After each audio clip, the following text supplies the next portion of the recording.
প্রথমবারের মতো জাতীয় নির্বাচনের সময় নিয়ে ধারণা দিলেন প্রধান উপদেষ্টা ডক্টর মোহাম্মদ ইউনূস।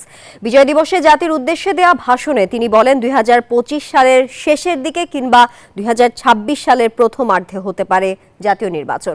সুনির্দিষ্ট দিন তারিখ ঠিক করতে তার নেতৃত্বে গঠিত হবে জাতীয় ঐকমত্য কমিশন। মহান বিজয় দিবস উপলক্ষে সকালে জাতির উদ্দেশ্যে ভাষণ দেন অন্তর্বর্তী সরকারের প্রধান উপদেষ্টা ডক্টর মোহাম্মদ ইউনূস। শুরুতেই দেশবাসীকে বিজয় দিবসের শুভেচ্ছা জানান তিনি। ১৬ ডিসেম্বরে যুদ্ধ জয় করে পৃথিবীর বুকে বাঙালি জাতির একটা স্বাধীন রাষ্ট্র প্রতিষ্ঠার মাস।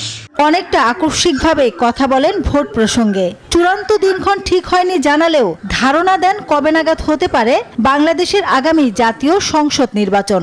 যদি অল্প কিছু সংস্কার করে ভোটার তালিকা নির্ভুলভাবে তৈরি করার ভিত্তিতে নির্বাচন সম্পন্ন করতে হয়, তাহলে ২০২৫ সালের শেষের দিকে নির্বাচন অনুষ্ঠান হয়তো সম্ভব হবে। এর সঙ্গে নির্বাচন প্রক্রিয়া এবং নির্বাচন সংস্কার কমিশনের সুপারিশের পরিপ্রেক্ষিতে এবং জাতীয় ঐকমত্যের ভিত্তিতে প্রত্যাশিত মাত্রার সংস্কার যোগ করি, তাহলে অন্তত আরও ৬ মাস অতিরিক্ত সময় লাগতে পারে।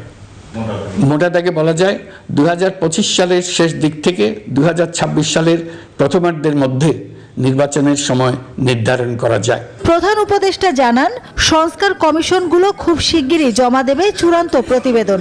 ভোটের রোডম্যাপ ঘোষণা করতে এরপরই ৬ কমিশনের চেয়ারম্যানদের নিয়ে জাতীয় ঐকমত্য কমিশন গঠনের ইঙ্গিত দেন অন্তর্বর্তী সরকারের প্রধান।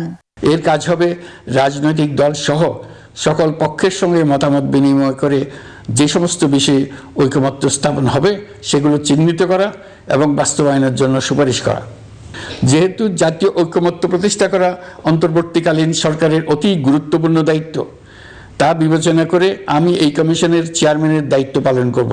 বলেন, ভোটার তালিকা হালনাগাদ করে তরুণ প্রজন্ম সহ সবার ভোটাধিকার নিশ্চিত করতে হবে। সংস্কার করে দৃষ্টান্ত স্থাপনে আরও অনেক বেশি উন্নত করতে হবে দেশের সামগ্রিক নির্বাচনী ব্যবস্থা।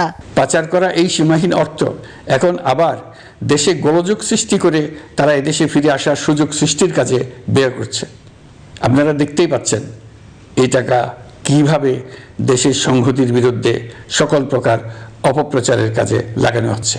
কেবল নির্বাচন ইস্যুতে নয়, জাতির উদ্দেশ্যে দেয়া ভাষণে রাজনীতি, অর্থনীতি সহ সমসাময়িক নানা প্রসঙ্গ উঠে আসে প্রধান উপদেষ্টার বক্তব্যে। স্বপ্ন ও সম্ভাবনার কথা বলেছেন, করেছেন আত্মসমালোচনাও। অকপটে স্বীকার করেন, মূল্যস্ফীতি নিয়ন্ত্রণে কাঙ্ক্ষিত সাফল্য পায়নি অন্তর্বর্তী সরকার। হত্যাযজ্ঞের সাথে জড়িত পতিত স্বৈরশাসক ও তার দোসরদের বিচার কার্যক্রম এগিয়ে চলছে। এই জন্য আন্তর্জাতিক অপরাধ ট্রাইব্যুনাল আইন সংশোধন করা হয়েছে। বিচার প্রক্রিয়ার স্বচ্ছতা নিশ্চিত করার জন্য আসামিদের বিদেশি আইনজীবী নিয়োগের সুযোগ দেওয়া হয়েছে। বিজয়ের মাসে দেশবাসীকে ঐক্যবদ্ধ হওয়ার আহ্বান জানান ডক্টর ইউনূস।